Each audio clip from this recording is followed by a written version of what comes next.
کرتے تھے، جن کو تجارت کرنے کا موڈ نہیں بنتا تھا وہ ڈاکہ مارتے تھے۔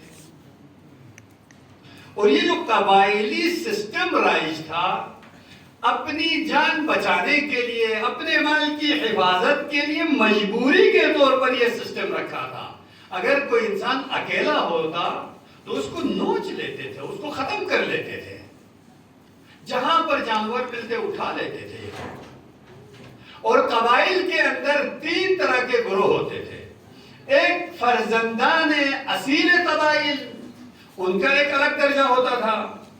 اس کے بعد جو موالی، جو پیمان اور ہمسائیگی کے اعتبار سے ان سے ملحق ہوتے تھے، وہ دوسرے درجے کے ہوتے تھے۔ اور کنیز اور غلام وہ پھر نچلے درجے کے ہوتے تھے۔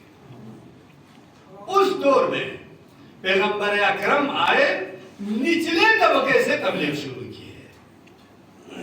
جب آپ مدینہ کی گلیوں میں تبلیغ کرتے تھے، قولوا لا الہ الا اللہ تفلحوا کی آواز دیتے تھے، 2 بندوں کے بارے میں کہا گیا ہے، رسول اسلام جب آگے جاتے تھے یہ آپ کے بدن پر مٹی ڈالتے تھے۔ ایک ابو جہل تھا اور ایک رسول اسلام کا چچا ابو لہب تھا۔